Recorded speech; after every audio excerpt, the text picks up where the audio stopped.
The air was thick with the scent of pine and freshly clipped azaleas. It was a Saturday morning, the kind of still, sun-drenched day that always reminded me of the small house I'd bought outside Norfolk, a quiet, predictable life I'd painstakingly built to replace the chaos of the past decade. I was on my knees, wrestling with an overgrown rhododendron bush, when the mailman's truck rumbled by, dropping a single, cream-colored envelope into the box. I didn't think much of it until I wiped the sweat from my brow and saw the county seal. It was the familiar, slightly outdated insignia of Portsmouth Family Court, Virginia. My heart, which had faced down mortar fire without skipping a beat, gave a strange, dry flutter. It wasn't a holiday card or a community notice. It was a summons. Case 5192A, Jensen versus Jensen. Petition for property division. The names hit me like a physical blow, a calculated punch from 12 years in the past. Plaintiffs, Frank and Eleanor Jensen. Defendant, Sarah Jensen. My parents were suing me. I stood up so fast my knee, the one the Navy rebuilt after the IED, locked up and sent a shooting pain down my shin. I didn't wince. I just stared at the document, the formal language of the court contrasting sharply with the absurdity of the situation. A tired, raspy laugh escaped me, the kind of laugh that comes from having seen too many unbelievable things to cry about one more.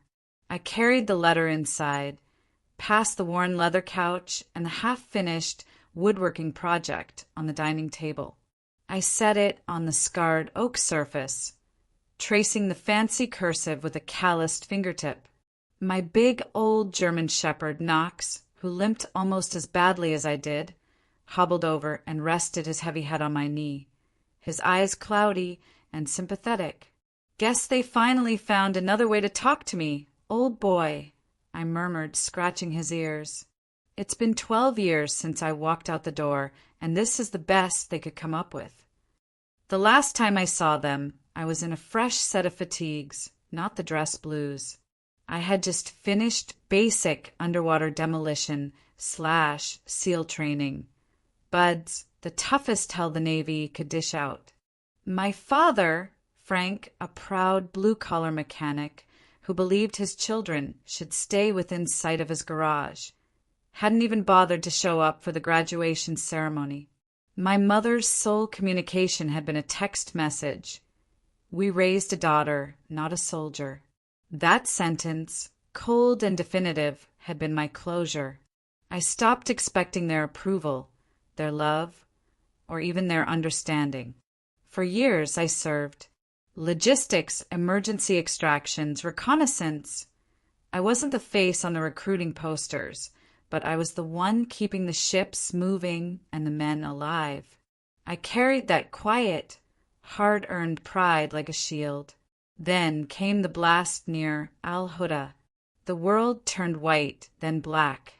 I came home with a titanium-reinforced knee, a permanent limp, and a pension check that made a quiet, solitary civilian life possible. I used a chunk of the money to buy this small, reliable house near the base where I'd trained, fixed it up myself, and tried to bury the fact that my parents never once reached out during the whole ordeal. Not a call, not an email, not a text to ask if I was still in one piece. Now this, abandonment, that was the central claim in the court petition. Abandonment, the word dug deeper than the shrapnel ever did. I'd been serving in harm's way, protecting the very country they lived in, and they called that abandonment. It was a new, staggering level of disrespect, even for them. But mixed in with the hurt was a slow-burning realization. They didn't just want the house. They wanted to erase the one good, solid connection I had left to the past. The property in question was the old family farm on Maple Creek Road, 47 acres of woods and fields, centered on a 2-story farmhouse that had belonged to my grandfather, Arthur Jensen. Grandpa Arthur, a World War II Navy man, built it with his own hands after Okinawa. He left it to me in his will because he saw something in me my parents never could. Now my parents wanted it. I felt the dry, empty space in my chest expand. No, not anger, just a profound, tired sense of disbelief. Tonight, I needed to figure out how to fight back without letting this absurd fight make me small again. I knew exactly where to start looking for the strength I needed. It was resting in a steel footlocker in the back of my closet, tucked away but never forgotten. The heavy aroma of black coffee was the only company I needed that night. I sat at the kitchen table, the summons acting as a grotesque coaster for my mug, while Knox snored rhythmically on the rug. The silence of my house was usually a sanctuary.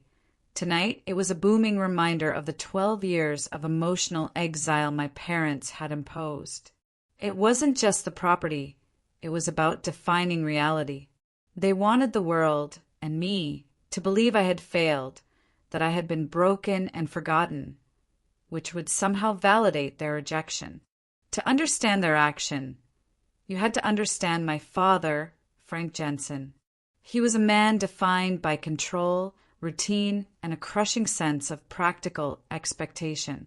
He ran a successful auto repair shop, Jensen's Garage, and his world was simple. Hard work, local community, and family rooted firmly to the land he worked on. He saw my enlistment, my choice to become a SEAL, not as ambition or patriotism, but as a deliberate rejection of his entire existence. I pulled out the old Navy chest. It was olive drab heavy and smelled faintly of sea salt, gun oil, and canvas, the ghosts of deployments past. Inside, nestled among folded flags and faded documents, was the dress blue uniform.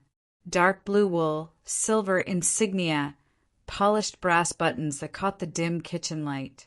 It rested there, almost sacred, next to the small, tightly folded American flag they gave me after Chief Davis didn't make it back. Davis was my best friend, lost in a mission I barely survived. I hadn't worn the uniform since his funeral. Maybe that's why my hands trembled slightly as I lifted the heavy jacket out of the trunk. "Guess they'll see what they missed," I whispered to the empty room. The next morning, I called the Portsmouth courthouse. The clerk, a woman with a weary but professional voice, confirmed the details. "Yes, ma'am, your parents are petitioning to have the family property transferred to them on grounds of abandonment." I bit down a sharp, hysterical laugh. "I was serving overseas, ma'am. I was active duty. That's not abandonment." "Ma'am, you'll need to appear in person if you wish to contest it," she said, cutting through my indignation with the cold, impartial logic of the law. I thanked her and hung up, the word abandonment burrowing deep into my gut. It transported me back to the sticky hot Virginia evening when I had told my father I was leaving for boot camp. His face, usually ruddy from the garage heat, was red and furious, streaked with grease from the engine he'd been fighting. "You're abandoning your family, Sarah!" he'd shouted, his hands slamming down on the worn kitchen table. "You have a scholarship. You have a future here. Why throw it all away to go play soldier for some government?" "No, Dad," I'd replied, my voice calm but firm, a strength I'd inherited from Grandpa Arthur. "I'm just trying to serve something bigger than myself." He never forgave me for that. That night, his prediction of abandonment became a self-fulfilling prophecy for him. He abandoned me first, emotionally and completely, because I dared to define my honor outside the parameters of his small world. I had to see the house again. I drove by the Maple Creek Road farm that afternoon. The sight was painful. The peeling paint, the porch sagging in the center, the once proud ancient oak tree, half dead now, choked by invasive vines. It was the physical manifestation of the neglect they accused me of, the neglect that was actually theirs. Grandpa Arthur used to tell me, "Every board's got a story, Sadie. Don't let anyone convince you otherwise." He left the house to me because he knew I understood the stories held within those walls, the values carved into the foundation.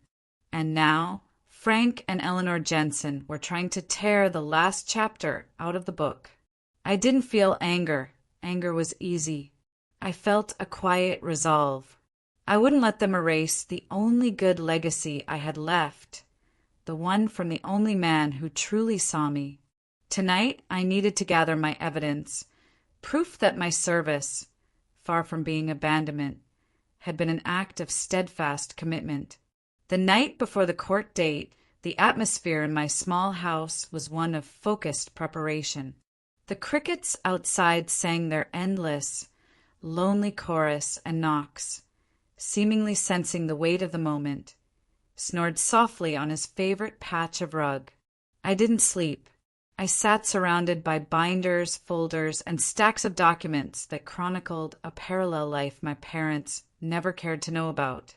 The key to this whole defense wasn't just my Navy career. It was the house itself and my grandfather's memory. Arthur Jensen was my anchor. He was the one who drove me to the recruitment station when my parents refused, hugging me tight before I boarded the bus and whispering, "You come back whole, Sadie, even if you come back changed." He died 2 years into my first deployment.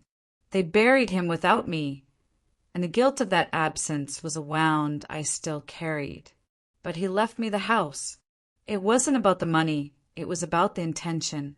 It was proof that in a family that tried to look past me, one person had looked straight into my soul.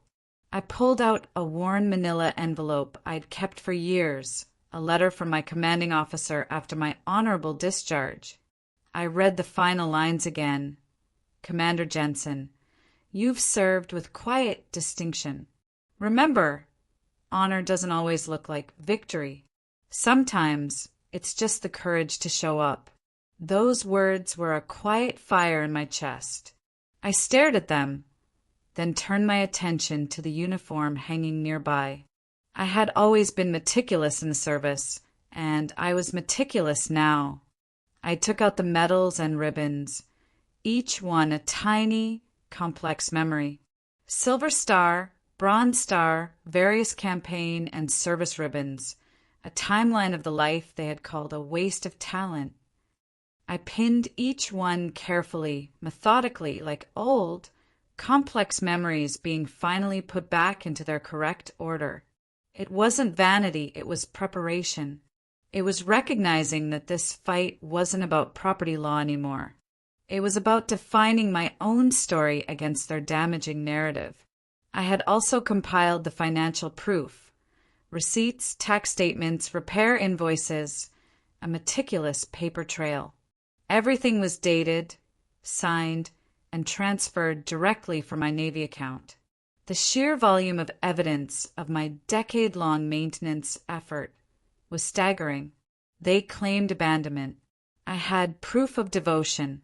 The morning of the hearing, I stood in front of the mirror. The uniform jacket was tighter than I remembered.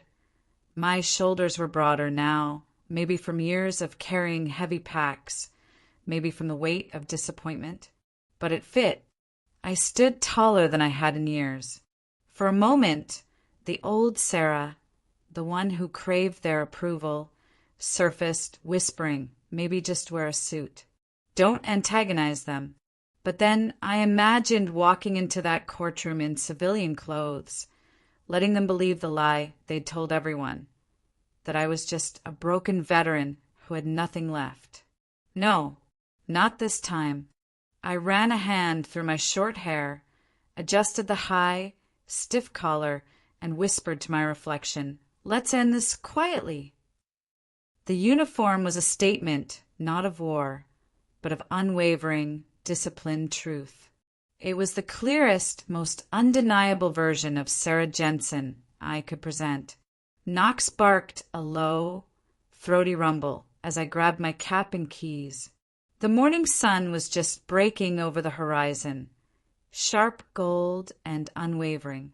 For the first time in 12 years, I felt ready to face the Jensens. I felt the immense, heavy pride of the man whose legacy I was defending and the quiet, fierce conviction of the woman I had fought hard to become. This was more than a court date. It was my final deposition against a family that had spent a lifetime telling me I wasn't enough. The drive from my quiet house near Norfolk to the bustling brick courthouse in Portsmouth took less than an hour, but my stomach twisted like I was back on a 12-hour deployment flight. The late summer air was thick with humidity and the familiar, sharp scent of salt from the nearby naval yard. I pulled into the courthouse parking lot early and killed the engine, letting the truck tick as it cooled. From the window, I could see the old brick diner where Dad used to take David and me on Sundays. Bacon, black coffee, and his loud, boisterous bragging about David's football trophies. Never once did he mention my scholarship, my grades, or the medals I would eventually earn. The courthouse itself looked smaller than I remembered, its red bricks faded. As I approached, a janitor sweeping the steps paused and nodded politely, his eyes catching the row of ribbons on my chest. "Ma'am," he said softly, a hint of reverence in his voice. I managed a small, genuine smile. "Morning." The hall inside smelled of floor wax and old, yellowing paper. Lawyers shuffled files, and families whispered anxiously on hard benches. I took a seat near the back, feeling the immediate, intense scrutiny. A woman in a dress blue uniform, especially one with a seal trident, always draws eyes in a town like Portsmouth. They weren't judging, they were curious.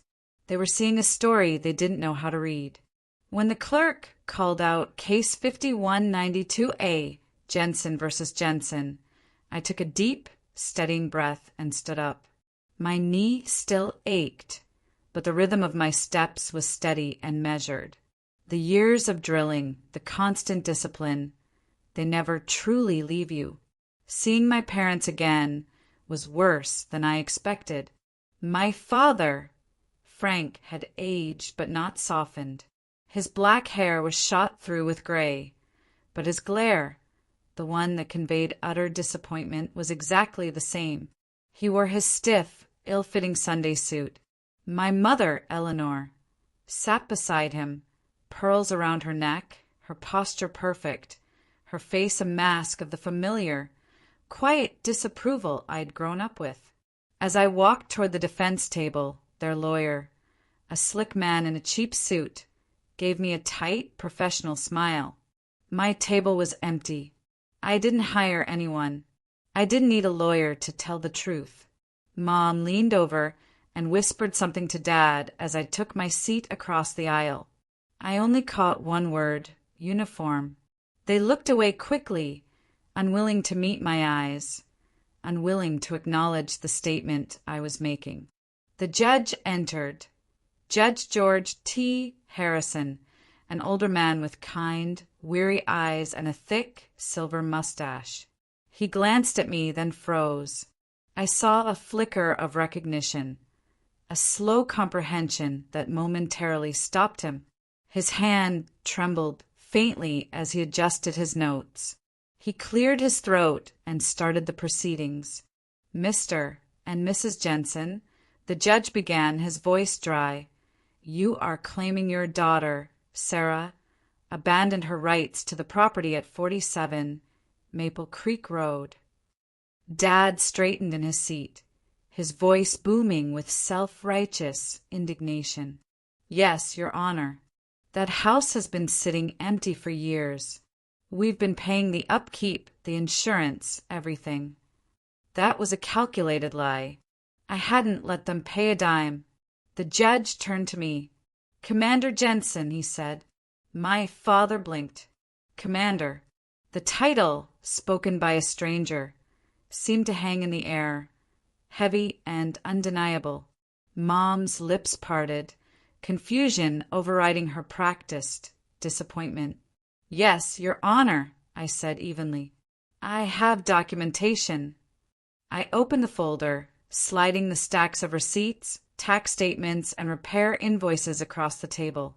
"I've maintained the property for over a decade. My parents haven't spent a dime on it since my grandfather passed." Dad leaned forward, his face twisting into a sneer. "You think you can flash that uniform around and make us look bad, Sarah?" "Frank," the judge warned, but Dad couldn't stop. He pointed a shaking finger at me. "You left this family. You went off to play soldier while your mother and I held everything together." I didn't react. I'd heard those accusations 100 times. I met his gaze, the full weight of my medals and my service bearing down on his accusation. "Sir," I said, my voice quiet but cutting through the tension, "I joined the Navy to serve this country, not to abandon you. But you made it clear I wasn't welcome in your home." The hearing dragged on, a litany of their grievances. Ungrateful, cold, disrespectful. I tuned out the noise, a skill I'd perfected overseas. What struck me wasn't their anger, but how small their complaints sounded now. I had seen men sacrifice limbs and their lives for values greater than themselves. And here were my parents, fighting over a house that hadn't felt like a home in 2 decades. The smallness was shocking. Then came the moment that changed everything. Judge Harrison took a slow, deliberate sip of water and asked, "Commander, forgive me, but are you the same Sarah Jensen who was recognized by the Secretary of Defense back in 2019? The one who led the Yemen evacuation?" Dad frowned, confused. "What evacuation?" I nodded once, my jaw tight. "Yes, sir." The judge's voice softened, filled with a sudden, profound respect. "I remember that ceremony, Commander. It was one of the proudest days this state had seen." The courtroom went utterly silent. Even my father couldn't speak. My mother just stared at me, her disappointment finally cracking under the weight of an unseen, undeniable truth. The sheer, staggering silence that followed the judge's question was the most powerful thing I had ever experienced in a courtroom. It was heavier than any argument, louder than my father's shouting. It was the sound of a carefully constructed reality collapsing. My father, Frank, the man who prided himself on knowing everything happening in our small town, was utterly blindsided. His mouth was slightly open, a confused, defeated expression washing over his face. He had spent 12 years telling everyone I was a failure, a runaway, a disappointment, and the judge had just publicly branded me a decorated national hero, right in his own backyard. My mother, Eleanor, was staring at my ribbons, particularly the small, colorful ones that signified combat readiness and distinguished service. She wasn't seeing fabric and metal. She was seeing the 12 years of my life she had chosen to ignore. The years I spent in places she couldn't pronounce, doing things she never imagined, all to live up to the standard of honor she had instilled in me, even if she refused to recognize the outcome. I kept my eyes fixed on the judge, who seemed to be giving my parents an unspoken history lesson. He was meticulous, confirming the details of my service, the sheer scale of the operation, a joint Navy and civilian team, 43 Americans saved from a flood zone, the Silver Star awarded for valor above and beyond the call of duty. The courtroom gallery began to buzz, a low murmur of shock and curiosity. They were seeing a SEAL commander, not just Sarah, the mechanic's stubborn daughter. This was the shock factor I hadn't planned, but the uniform had delivered. It wasn't a costume. It was a certificate of character, validated by the highest authority in the room. The judge finally set down his papers. He didn't make a ruling immediately, stating he would issue a written decision after reviewing all the evidence, but the tide had already turned. The Jensens had come into court relying on the power of familial narrative, the story that the runaway daughter was unfit. I had countered with the power of verifiable truth and documented service. As I gathered my folders, I felt a peculiar sensation. Not triumph, but an immense, heavy release. It wasn't revenge I was feeling. It was the quiet satisfaction of having finally set the record straight in the only arena they respected, a public one. Dad finally muttered something as I walked past him, a word I couldn't quite catch, laced with bitterness. Mom remained seated, motionless, her eyes still on my uniform, seeing the medals for the first time. Outside, the midday sun was blinding. People in the hallway gave me polite nods, small, respectful smiles, the kind strangers reserve for someone they admire but don't quite understand.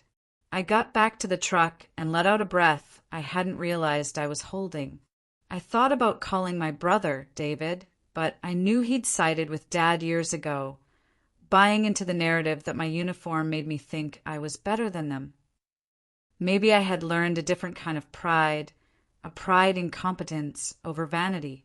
Later that evening, on my way back to Norfolk, I stopped at a roadside diner.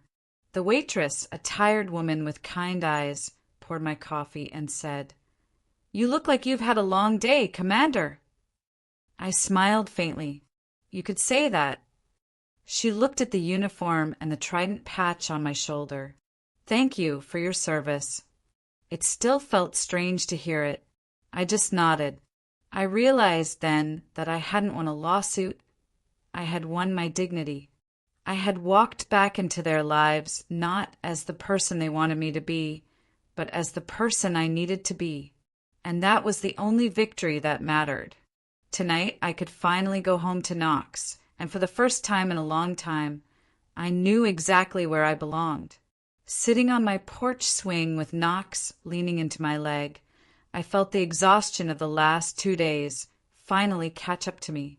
The stars were faint over the city lights of Norfolk, but I could still pick out the North Star, the very one Grandpa Arthur used to point out to me as a child.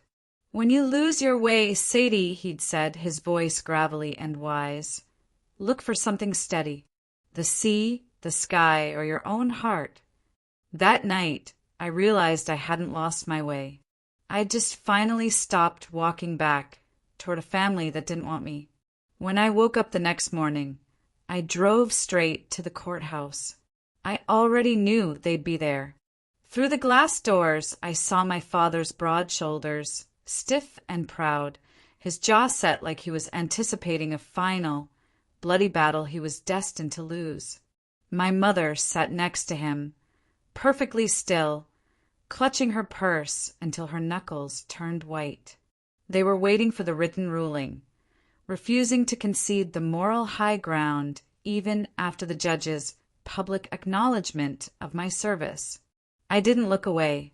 I'd spent too many years facing down men tougher than Frank Jensen to flinch now. My palms still itched, not with fear, but with the ache of something that had never quite healed, the desperate, childlike wish that my parents might, just once, see me for who I really was, not the character they'd written for me. The courtroom was smaller than I remembered, maybe it always was. The wooden benches creaked as people settled, whispers darting like nervous birds. The bailiff nodded when he saw my uniform again. "Commander," he said quietly, his eyes soft with recognition. I took a seat at the defense table, and the solid thunk of my cap hitting the wood sounded final, unapologetic. The judge entered, looking even more weary than the day before. He looked at me for a long moment, a genuine human empathy in his eyes. "Commander Jensen, good morning." The title hit my father like a slap again. "Commander," he repeated, half sneer, half question. I just nodded to the judge. "We're here to settle ownership of the Jensen property. 47 acres on Maple Creek Road, Judge Harrison stated. Dad's lawyer stood up, nervous and sweating under the pressure. Your Honor, my clients maintain that Miss Sarah abandoned. Commander, the judge automatically corrected, cutting him off. The lawyer swallowed, visibly rattled. Yes, of course. Commander Jensen. That she abandoned the property over 10 years ago, leaving full maintenance and expenses to her parents. Your response, ma'am? The judge asked me. I slid the documents across the table again, but this time I included more than just the receipts. I had printed records from the county assessor's office, confirming the tax payments under my name, along with a copy of Grandpa Arthur's will. My grandfather left that land to me, I said evenly, and for 12 years I've paid the taxes on it, every single year, quietly. The lawyer tried to interrupt. And what proof do you have of the source of those funds? I slid the final pages across the desk. Each transfer was made from my Navy account, direct deposit from active duty pay, and later, from my disability pension. The judge read for a long minute, his brow furrowing. Everything checks out. He looked up at my parents. Mr. and Mrs. Jensen, were you aware your daughter was paying the taxes? My mother's mouth opened, but she couldn't form a word. Dad answered, his voice sharp with defensiveness. If she was, she never said a word. I looked at him directly. You never asked. The words landed harder than I intended, an echo of all the years they spent looking past me. For a long moment, nobody spoke. Then Judge Harrison took off his glasses. I don't usually say this during proceedings, but I remember you now, Commander. You were part of the rescue operation in 2019. Dad blinked, bewildered. What rescue? The judge's voice was firm, directed straight at my father. Your daughter led a joint Navy and civilian team that evacuated 43 Americans trapped in a flood zone. She received the Silver Star for it. Murmurs rippled through the gallery. Dad's face went white. Mom's hand slipped from his arm. I didn't look at them. I kept my eyes on the judge, who was now conducting the most important family therapy session of our lives. He leaned back in his chair, his voice calm but weighted. This court finds no evidence that Commander Jensen abandoned her property or failed her obligations. In fact, the documentation proves the opposite. He tapped the folder once. Petition denied. The sound of his gavel hitting the wood echoed like a door slamming shut on 20 years of silent pain. Dad started to stand up. You can't just... The bailiff stepped forward, and Dad stopped, his shoulders slumping slightly. It was the first time I'd ever seen that man look smaller than me. I gathered my papers calmly, even though my hands shook slightly. It wasn't the tremor of fear or pride. It was the physical release of a burden I had carried for too long. As I turned to leave the courtroom, the air seemed to clear. It wasn't just the legal victory. It was the sudden, breathtaking awareness that I was free. I had fought the fight, not with words, but with documentation and decorum, backed by the unimpeachable weight of my service. The judge spoke again, his voice quiet, almost to himself, but loud enough for everyone in the stunned room to hear. My God, he said again, gazing at the spot where Frank Jensen had been sitting. Is that really her? He wasn't addressing the clerk or the gallery. He was talking to the father who had never shown up for graduation, the mother who had looked past me, and maybe, just maybe, the part of me that had stopped believing any of them ever would see the truth. I stepped outside into the unforgiving midday sun. A couple of locals nodded politely as I passed. One old man in a veteran's cap stood up and saluted. I returned the salute, a simple, practiced motion. I got in the truck and finally let out the breath I'd been holding since the gavel fell. Knox was waiting for me at home. And for the first time in a long time, I felt like I had a home to go back to. Not just a house, not just land, but a life that was finally entirely mine. Before driving off, I looked in the rearview mirror. Through the courthouse glass, I saw my parents still sitting there, motionless. They hadn't moved since the denial. Maybe they were finally remembering. Or maybe, for the first time, they were truly seeing me. That night, I drove past my house and kept going, heading toward the small harbor near the old naval yard. It was the same dock where my first deployment had begun. The tide was low, the boats moored tight, the ropes creaking softly in the wind. The air smelled of diesel, salt, and ghosts.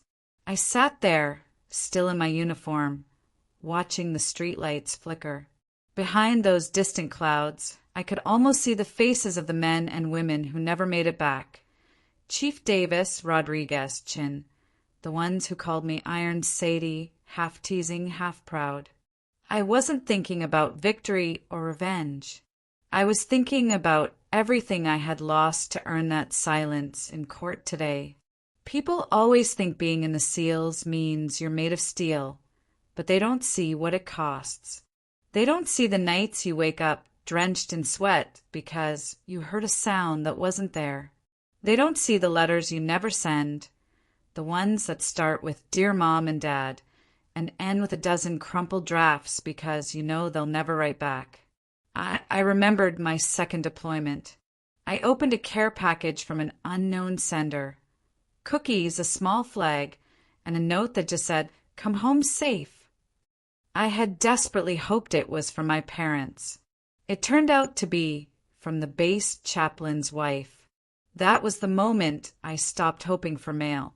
When I finally came home for good, I didn't tell anyone. No parades, no calls, just me, a duffel bag, and a bad knee that screamed every time it rained. I rented a small place near Norfolk and tried to live like a civilian. I fixed things, small engines, boats, radios. I was good at it. Neighbors thought I was just another quiet veteran who liked his space, and I was fine with that, until my bank flagged a payment error for a property tax account. That's when I remembered the farmhouse. The transfer system had stopped working after I left active duty, so I started paying it manually every year. I never told anyone, because it wasn't about the house. It was about my grandfather. The true significance of the Maple Creek farm wasn't in its physical structure or acreage. It was in the silent loyalty it represented. Grandpa Arthur was the only one in the family who genuinely saw me. He'd sit on that porch, carving wood in the evenings, his World War II uniform cap still hanging by the door from 1946. "You've got the same eyes your grandmother had, Sadie," he'd say. "Steady eyes. They don't flinch when life gets rough."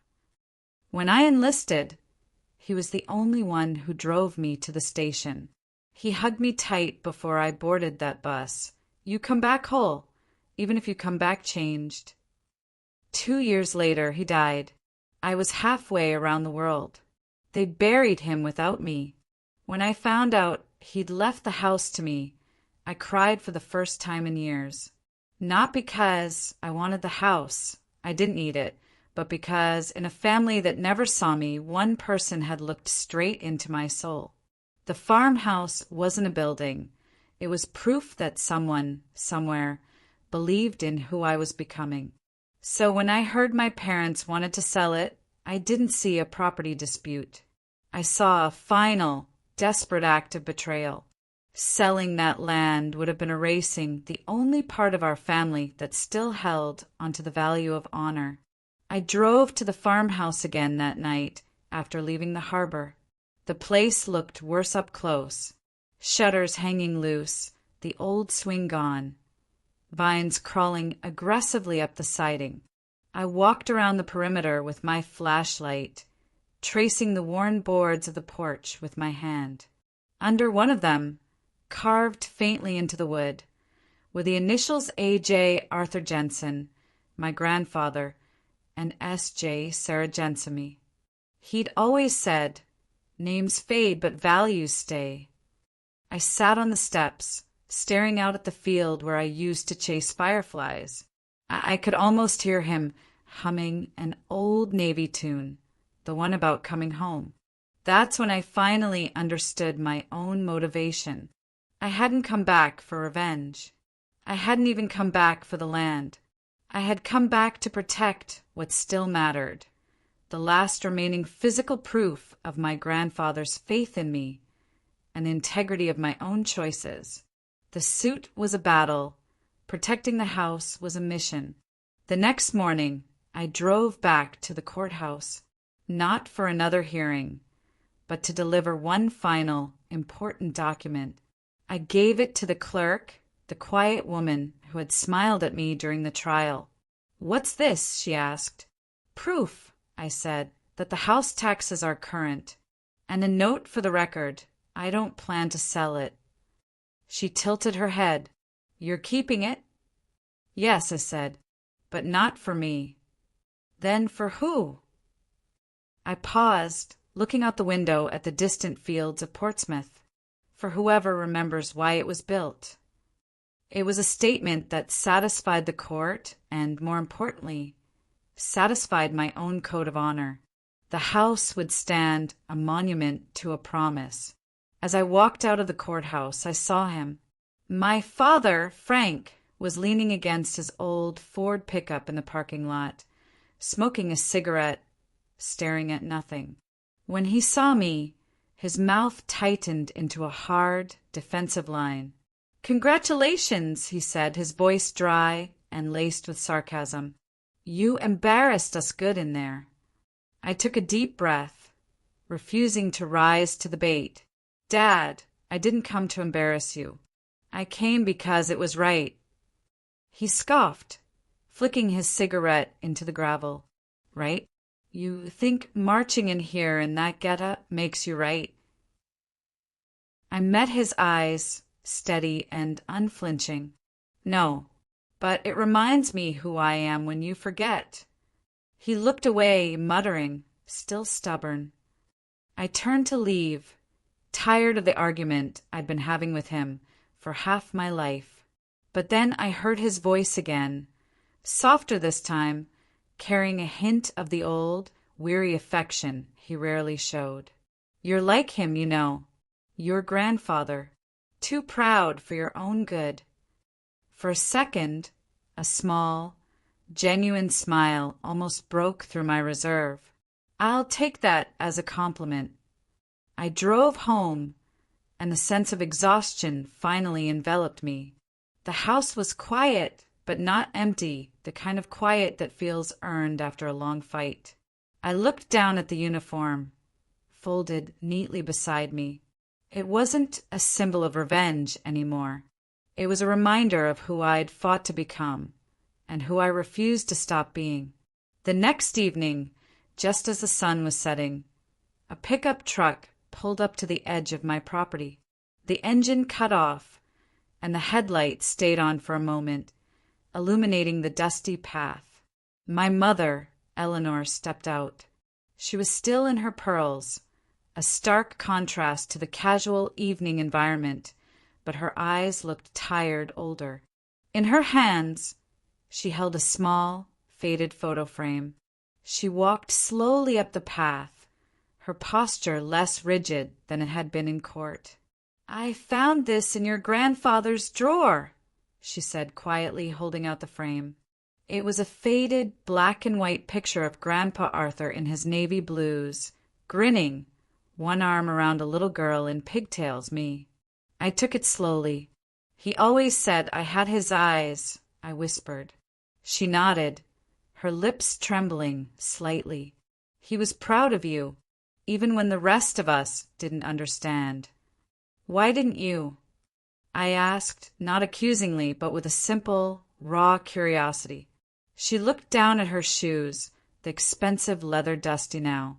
"Your father thought the military would change you, make you hard.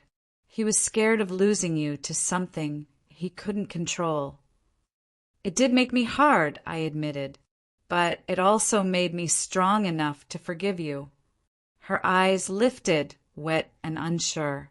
The practiced control was gone, replaced by the tremor of real emotion. We sat down on the porch steps as the sky turned from gold to violet. After a long silence, she whispered, "He won't admit it, Sarah, but your father watched that news clip about the rescue. Twice." I managed a faint smile. "That's twice more than I thought." She reached out, brushing a piece of invisible lint off my sleeve, a simple gesture from my childhood. "He doesn't know how to talk to you, Sarah. He only knows how to argue." "Yeah," I said softly. Before she left, she turned back at the door. "You should come by Sunday. Dinner's at 6. Your father might actually be home." It was the closest thing to an olive branch I'd ever been offered. "I'll think about it," I said. After my mother left, the quiet of the evening felt different. It was less of an empty space and more of a neutral territory, a place where healing might actually begin. I stood for a long time, watching the tail lights of her truck disappear down the road. Her visit, and the simple, exposed vulnerability she had shown, chipped away at the bitter shell I'd built around myself. I walked around the farmhouse again, not with the angry scrutiny of a lawyer, but with the gentle curiosity of a restorer. I touched the walls, the beams, the door frames. Every nail Grandpa Arthur had driven felt like a piece of him still lived there. The lawsuit, the anger, the abandonment, it had all faded into background noise. The mission now was the house itself. I spent the next few days working. I painted the porch, cleared the choked weeds, and started repairing the broken porch swing structure. I didn't call anyone for help. I didn't need to. Every nail I drove, every coat of paint I brushed onto the wood felt like forgiveness made tangible, a stitching back together of something larger than just wood and paint. I had always known how to restore things: engines, radios, broken men on the battlefield. Now I was restoring a home, and perhaps a relationship.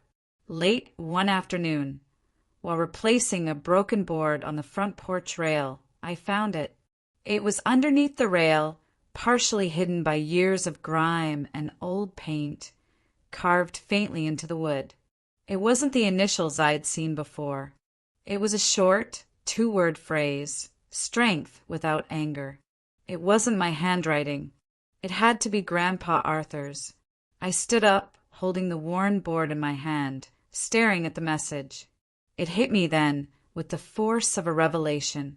Maybe the real victory wasn't the silence in that courtroom, or the shock on my parents' faces.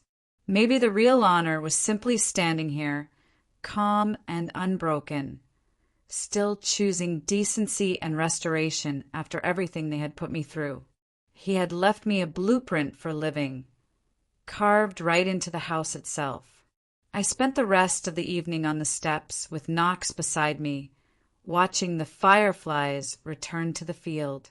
The world outside was still full of noise, news, and division, but here it was just crickets, the sound of water trickling nearby, and the wind through the cornfields. It was quiet, the kind of quiet you truly earn. On Friday, as I was cleaning up after replacing the last of the rotten planks, another truck pulled into the drive. This time it was Dad's old Ford. He didn't get out right away, just sat there, hands on the steering wheel, the engine running, staring at the farmhouse. Finally he stepped out, walked halfway up the path, and stopped. He didn't look at me. He looked at the freshly painted porch and the new wood on the swing. "You fixed the swing," he said. "Yeah," I replied. "Grandpa would have wanted it done right." He looked around the property, the field, the barn, the clean lines of the new paint. Then he nodded once, a quick, jerky motion. "You did good," he said. No smile, no hug, just that. but it was more than I'd ever gotten before. He turned to leave, but then paused. "See you Sunday," I said, my voice steady. "Maybe." He gave a small grunt, which I took as a confirmation. "Don't be late." As he drove away, I sat down on the newly restored swing. The boards creaked gently beneath me, and for the first time since I was a child, I felt like the word home didn't hurt anymore. Sunday came sooner than expected. The morning was gray, a thin drizzle misting the windows.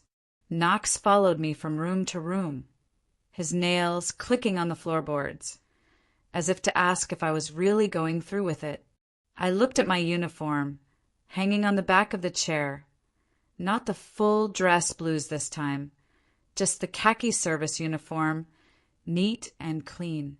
It wasn't about making a statement anymore. I just wanted to walk in as myself, Sarah Jensen, the woman who had fought hard for her peace.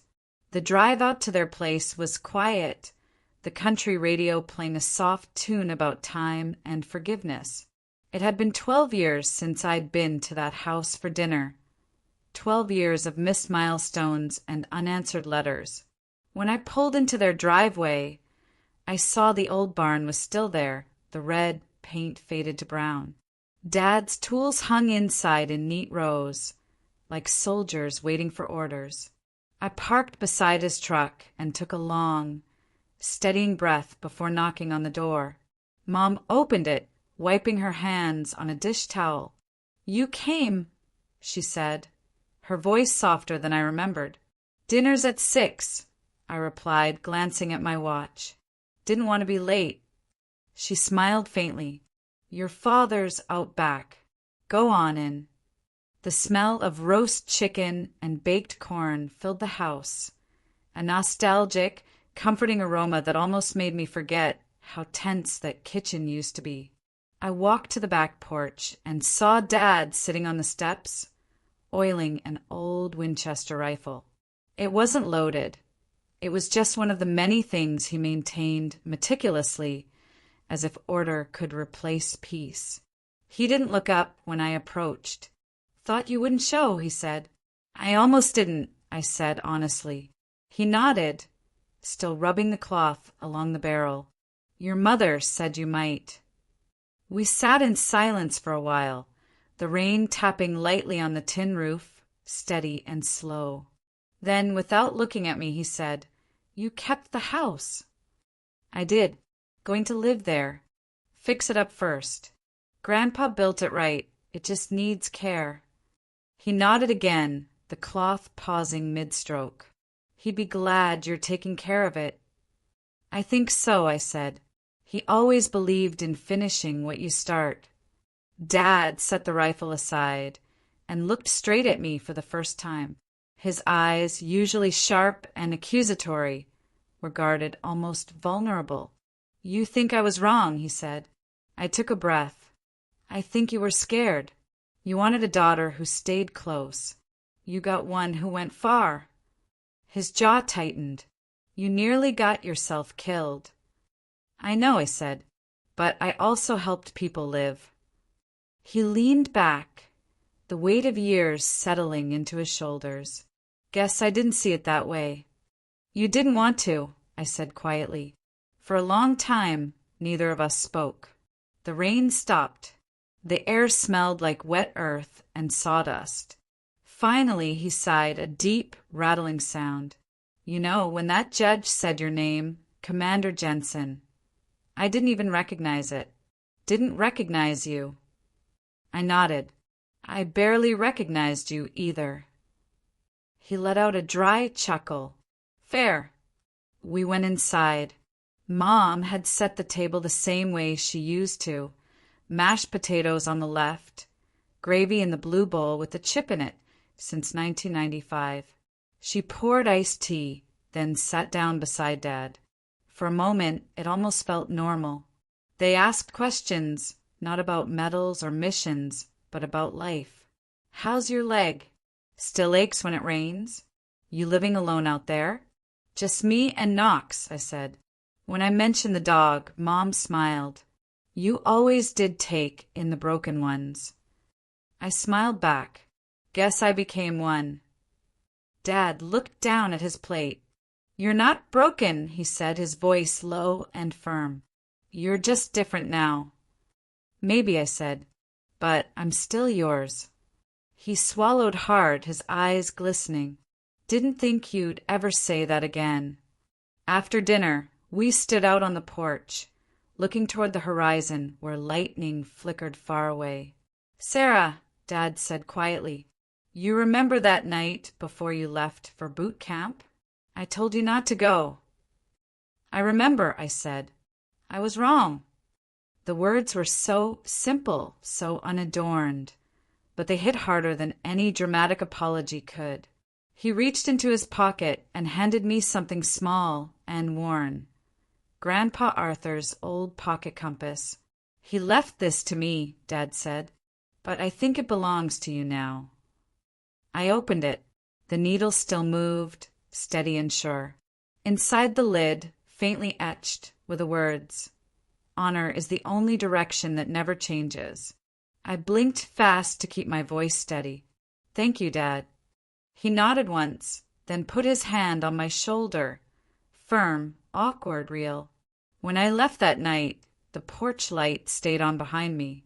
It was a beacon. Halfway down the drive, I looked back through the rearview mirror. They were both standing at the door, side by side. No waves, no words, but for the first time in my life, I didn't need either.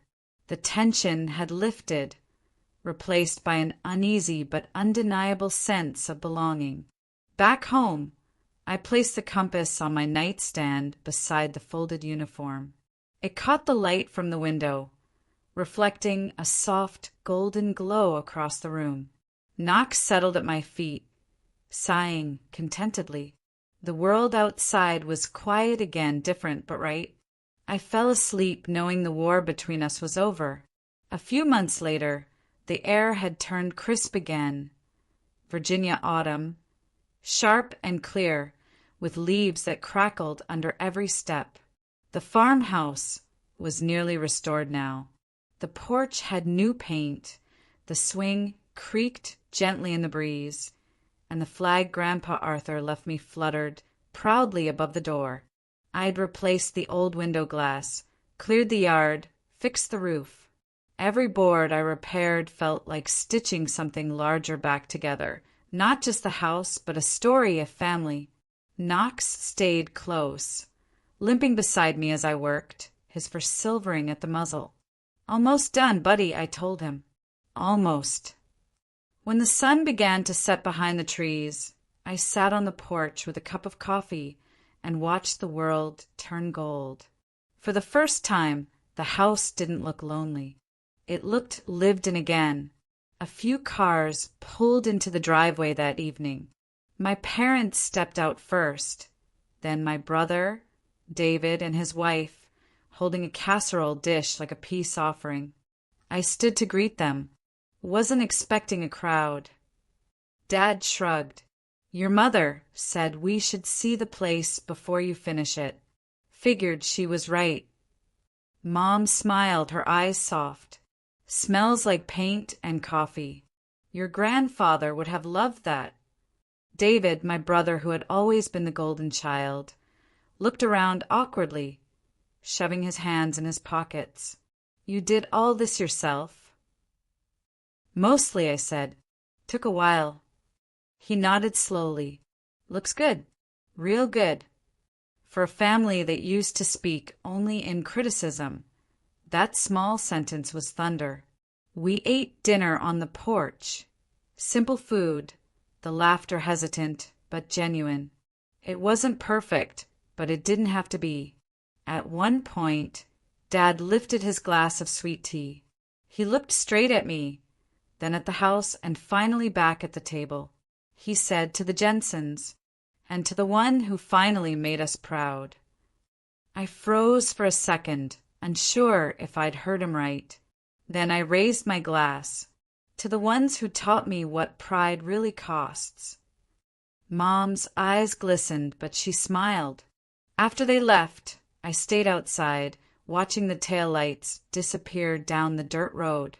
The porch light glowed steady above me. Their light this time, not mine. I thought about all those years of silence, of trying to prove myself, of mistaking pride for peace. I realized that justice wasn't about being right. It was about being honest and gentle when you finally could be. The next morning, I drove into town to visit the local high school. They had invited me to speak for Veterans Week. The principal, a kind woman with gray hair and bright eyes, introduced me to the students.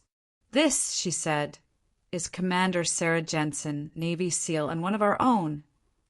The gym went quiet. Teenagers who usually fidgeted in their seats sat straight, curious. I stepped up to the microphone, feeling the same calm I'd felt that day in court. "I used to think honor was about medals," I began. "Then I learned it's about choices, the ones you make when no one's watching." I told them about Grandpa Arthur, about the farmhouse, and about the deep, agonizing discipline of forgiveness. I didn't mention the courtroom or the pain that came before it. They didn't need to hear that part. They needed to hear that strength isn't the same as anger, and that silence can be its own kind of victory. When I finished, the students stood, not out of protocol, but out of genuine respect. That night, I drove back to the farmhouse. The sky was a dome of stars, cold and wide. I walked to the porch, sat down, and took Grandpa's compass from my pocket. The needle still pointed steady north. On the back of the lid, under his old engraving, I added a line of my own. I used a fine engraver's tool I kept in my workshop, the same precision I used for repairing delicate instruments overseas. The new line read, "Forgiveness is the truest form of discipline." Knox rested his head on my lap, sighing contentedly. The flag rippled softly in the breeze. I thought about that day in the courtroom. My father's initial chuckle, my mother's disbelief, the judge's whisper. If I could go back, I wouldn't change a thing. They needed to see the uniform, not as revenge, but as truth, the visible proof of everything they'd never known about me. And I needed to remember that dignity isn't what you wear. It's what you keep when life tests you. As the porch light flickered gently against the night, I whispered, "Grandpa, I think you can rest now." The wind answered with a soft rustle through the oak leaves. For the first time in my life, I felt no bitterness, only gratitude for the pain, the distance, and the hard lessons that shaped me. Because without them, I'd never have found the strength to come home with peace instead of pride. The biggest battles we fight aren't the ones overseas. They're the ones we fight at home, often against the people who raised us. But the greatest strength lies not in proving them wrong, but in finding the courage to extend grace when you finally earn the right to walk away. Real honor isn't about the medals you wear, it's about the peace you keep. It's about standing firm in your identity, restoring what's broken, and understanding that family reconciliation often begins with a quiet, powerful act of self-definition. The old generation learns to let go of their expectations, and the new generation learns that love, even stubborn love, is worth coming home for.